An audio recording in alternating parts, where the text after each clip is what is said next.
This is Jeff Altman, Big Game Hunter. Welcome to Job Search Radio. Are you looking for a new job or interested in leveling up? Job Search Radio is your go-to resource for insider tips on job hunting and growing your career. Here's your host, Jeff Altman. Good morning. It's Jeff Altman, the Big Game Hunter. It is Monday morning, and you are listening to No BS Job Search Advice Radio.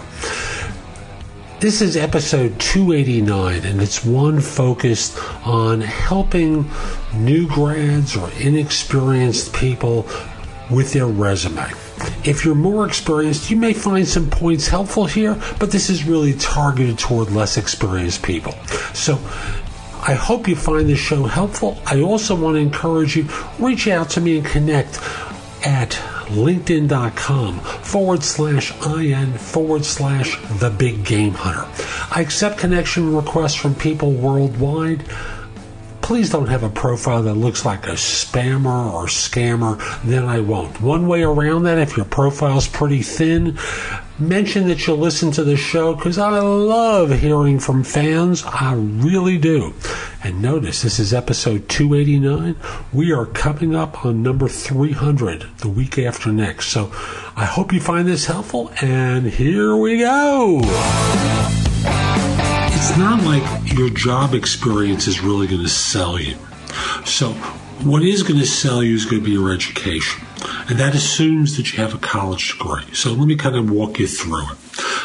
The heading of your resume, your name, boldface, 14-point type. Skip a line. What you have to do is then put your address, street address, city, state, zip. Email address. Don't have a stupid email address. Have a professional email address there. If you have a stupid one, in my opinion, a stupid one, get a new one, but then forward all your messages from that address over to your dumb address. Okay? Skip a line. I don't believe in objectives. I'd rather have you use a cover letter instead.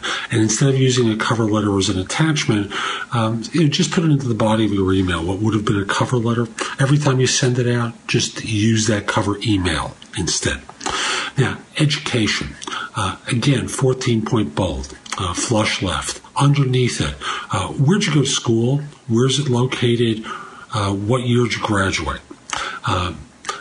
That takes up 2 lines. Boldface, figure you're using 12-point type along the way. And then underneath it, you want to have relevant coursework. So what you're trying to do is fill up with as much information as possible so that there's information that an employer might care about. So understand, they're going to probably ask you questions about the courses, and you're going to need to talk about that. But at the end of the day, you got to talk about your coursework, because your jobs really aren't going to sell you. Now, if you've got good internships, following education, you talk about your internships. So in this way, there's information about them. Where did you intern? What did you do? Now, so it could be the name of the company, underneath it where it's located, off to the side, dates that you worked there, and then what you did as part of those internships. Work for a well-known company? Terrific. That's a great internship.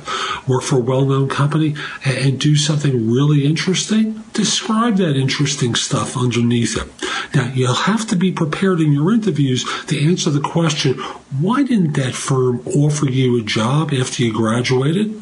If it could be just something as simple as business turned sour and they didn't take on any interns from my class. Or they only chose 2 of the 22. I wasn't one of the 2. I would have been number 4. Okay? So, again, just recognize that's going to be a follow-up question that they'll ask. Then you have actual jobs underneath there. You put employment off to the side. Bolded, just like you do with internships, just like you do with education. And then from there, you talk about the jobs that you had. Now, I'll be blunt with you. Most of the jobs that you have, most of the jobs I see entry-level people have are awful. And it's just, no one cares about what you did. You worked at a bowling alley. Who cares? It's not like you're going to get a job working at a bowling alley the next time through. You worked as a cashier at a pool place. Who cares?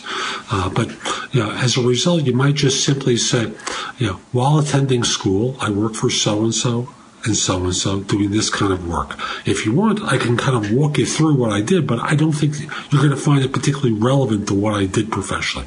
And I'm at the point in my career where I think you can be that blunt in writing it, because it's true. No one cares. All they do is roll their eyes up and say, oh, another cashier, or oh, another person who worked at a bowling alley, or whatever it is. No one cares. What they really care about is what you learned in school and the internships that you had that are relevant. So, if you're in your final year and you're playing catch-up, the fact of the matter is you blew it, and now you really got to go out there and hustle. And this is the best format of a resume. You're going to have to play up your education very heavily, even go so far as to talk about some of the course material that was covered in your resume in order to be attractive. Because, again, if you think you're going to be hired because you worked at that bowling alley, pool place, or fast food restaurant, unless you're going to be going to work at another bowling alley, pool place, or fast food restaurant, you are wrong. So that's today's show. I hope you found it helpful. And if you did, here are a few ways that you can connect with me. The first one, of course, is reach out to me on LinkedIn. My page there is linkedin.com/IN/The Big Game Hunter. Mention that you listen to the show because I love to hear from my listeners. It just puts a big smile on my face.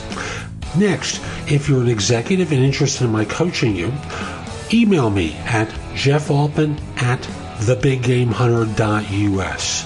Mention in the subject line that you're interested in coaching. I'll reach back to you. We'll set up a time to speak. We'll figure out whether this makes sense. I want to be clear. I'm not here to be your recruiter. I no longer do search work. I'm a coach helping people find their next position. And as such, my work is not free. I'm not doing this as a charitable endeavor. I'm here to see whether I can help you and whether your background is something where I can be of service. And if you're not an executive, the best place to connect with me is with JobSearchCoachingHQ.com. That's my site where I've curated information that I've created and other people have created. It's there with their permission, of course. And you can ask me questions. So right now there's over 400 pieces of content there, plus the ability to ask me questions. So again, JobSearchCoachingHQ.com is that site. And by the way, and I haven't really mentioned this on the site, in addition to doing job search coaching, I also do executive coaching and life coaching, and I've done so for years. So if you're interested in that, message me again at my email address, jeffaltman@thebiggamehunter.us. Tell me about what you're interested in, and I'll get back to you and we'll talk about it. Hope you found this helpful, and in the meantime, have a great day. Take care. If you would like to have Jeff give you advice about your job search, you'll love JobSearchCoachingHQ.com. This site has all of Jeff's books and guides to job hunting available free. The ability to have Jeff answer your questions, plus podcasts and videos that'll help you with all the different parts of a job search, including writing a winning resume and cover letter, great answers to interview questions, how to negotiate effectively, whether you want an easy way or want to get tough, plus a community of people like you who you can get advice from. The site again is JobSearchCoachingHQ.com. That's JobSearchCoachingHQ.com.